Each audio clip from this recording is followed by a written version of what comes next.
Welcome back. The details.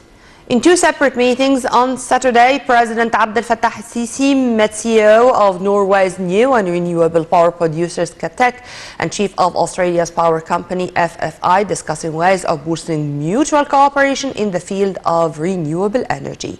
Details follow.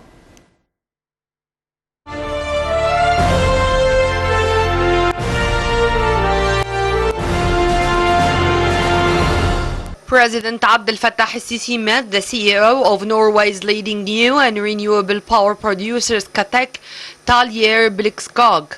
Presidential spokesperson Ambassador Bassam Radi said the meeting tackled cooperation with the company in new and renewable energy projects and launching an electric energy production project that will produce 3 gigawatts electricity from wind energy in the frame of the national strategy to generate clean energy.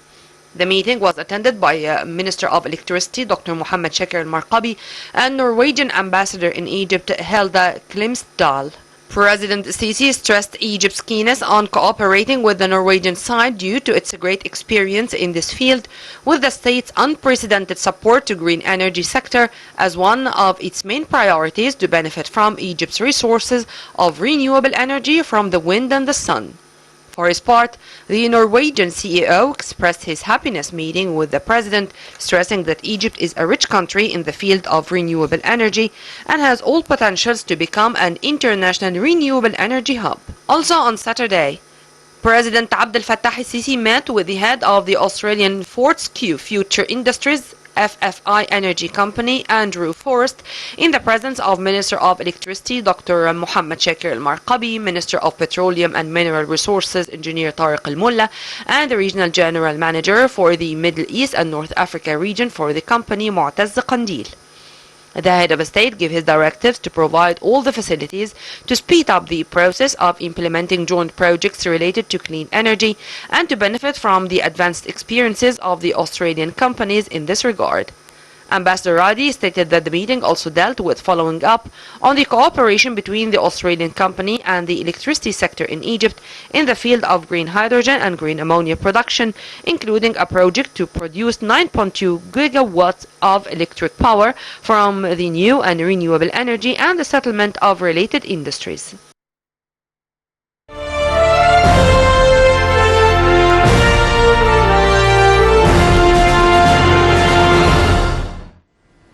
The Cairo 6th high-level meeting for presidents of constitutional and Supreme Courts and African Constitutional Councils kicked off on Saturday. The meeting is hosted by the Supreme Constitutional Court under the auspices and patronage of President Abdel Fattah el-Sisi. The meeting was attended by Prime Minister Dr. Mustafa Madbouli and as many as 40 African countries taking part in it to represent 51 heads of constitutional courts and councils and Supreme Courts. The opening session was attended by President of the Supreme Constitutional Court, Councillor Boulis Fahmi, Speaker of House of Representatives Hanafi al-Gibali, Speaker of the Senate Abdel Wahab Abdel Raziq, Foreign Minister Sameh Shukri, Minister of Justice Councillor Omar Marwan, and SSCC Vice President Mohammed Imad al-Nagar, who is also the meeting Secretary General. The meeting offers an opportunity for probing constitutional issues of mutual concern among African countries and aims to boost judicial, legal and constitutional systems in Africa.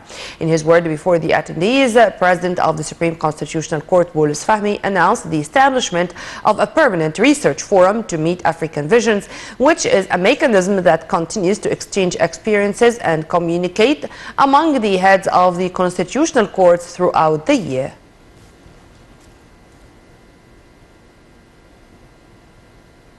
In his speech before the opening session of the meeting, Prime Minister Dr. Mustafa Madbouli said preserving natural resources has become an obligation for all African countries rather than an option amid global political and economic turbulences. Details.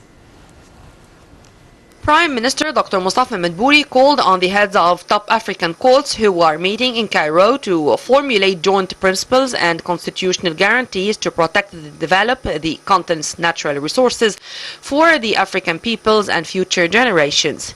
Foreign Minister Madbouli made the call during a speech on Saturday to the 6th Cairo high-level meeting of chiefs of constitutional courts, Supreme Courts and African Constitutional Councils, which is taking place in Cairo under the motto of the role of constitutional control in developing African people.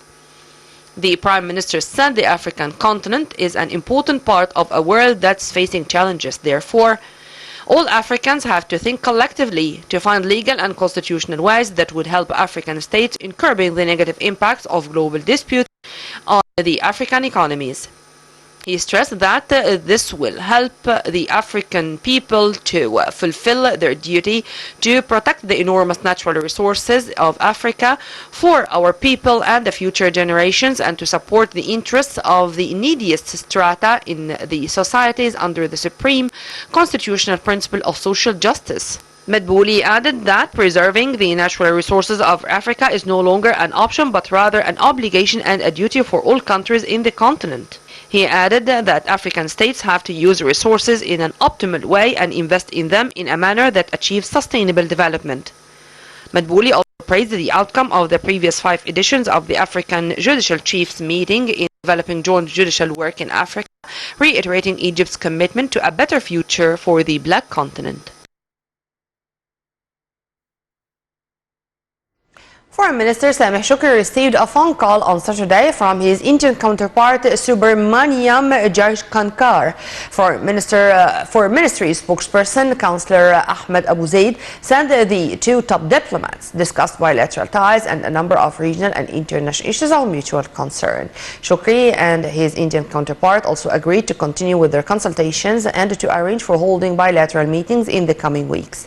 Shukri also expressed Egypt's aspiration for a distinguished Indian participation in the coming climate change conference COP27 due in Sharm el-Sheikh in November, stressing the Indian key role in the climate change field. The National Dialogue's Board of Trustees will choose the rest of the rapporteurs and assistant rapporteurs for its subcommittees when it convenes. The General Coordinator of the Dialogue, Diyar Ashwan, said the meeting of the 19-member Board of Trustees, which will be its 6th since it was formed in late June, will also consider recent proposals submitted by some members to redivide some of the committees.